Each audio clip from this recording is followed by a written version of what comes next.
Yeah, just a quick review of the Vive grip rings. These are kind of cool. Just when you think they've run out of ways to increase your drip strength, your grip strength, I see it just another different kind of way of doing it. Usually have those little squeeze balls. Well, I mean, let's start at the beginning. Those little things like my dad had, where you just kind of squeeze them back and forth. The little pliers, they go in a circle. Little grippers. Those are been around forever. Then people started doing these squeeze balls, and now I saw these squeeze rings. I thought this is kind of cool. What I really like about this is that there's six of them. Okay, why six of them? Not just if you want different colors. Each color has different resistance. So basically, there's six of them. One of them is 10 pounds of resistance. One is 20, 30, 40, 50, and 60 pounds of resistance. So basically, you want to start at the least amount of resistance.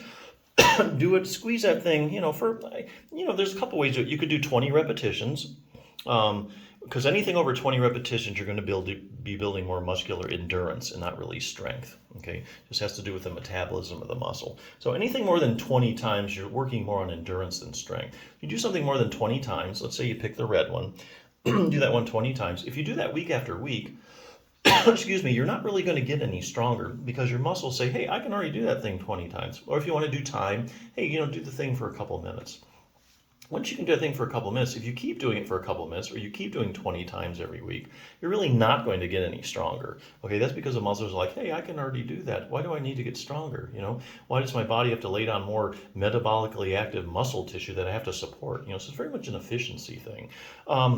So what it does is it doesn't get any bigger or stronger. Well, the only way to do that is to challenge it. So you move up to the next one.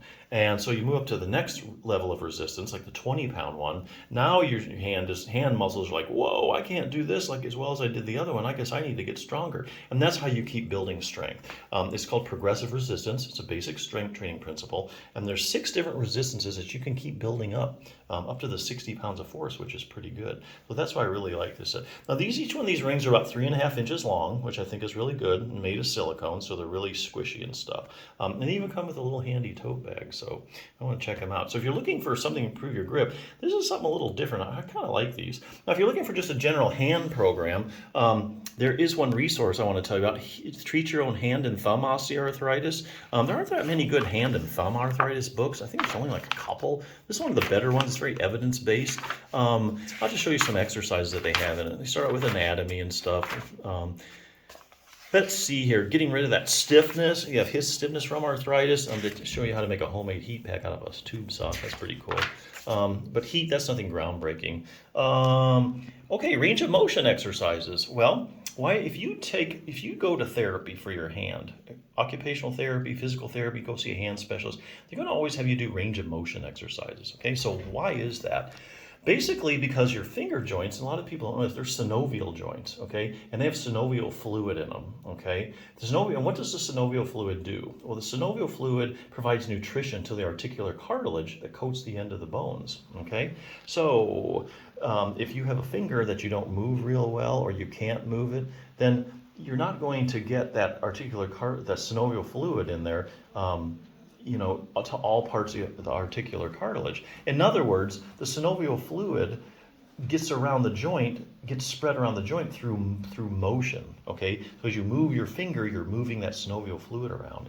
If you have pain, you have restricted range of motion, synovial fluid doesn't get everywhere it's supposed to, like it should, that brings a lot of problems for your joint in the articular cartilage. So you always range of motion. It has a neat little program, just a few exercises you can do for all the major motion, making your hands stronger, finger flexion, pinch grip, all the major stuff.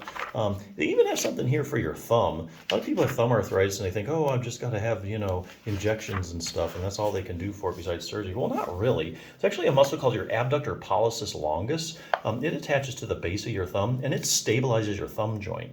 Now, instability is a big problem when you have thumb arthritis, especially in like postmenopausal women where you get hormonal changes and you get ligamentous laxity. So the ligaments, which which hold the bones to the bones, get a little stretchier. That creates a little bit of more micro motion. So you get increased motion in your thumb joint, starts wearing down the articular cartilage and making your thumb hurt. Okay.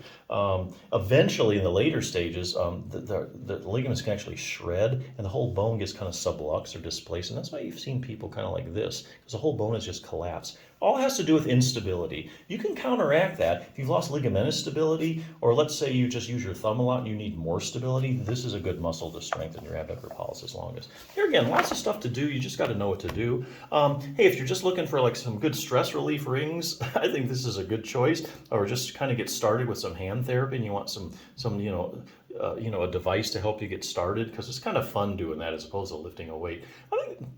I think this is a really great choice. So check it out.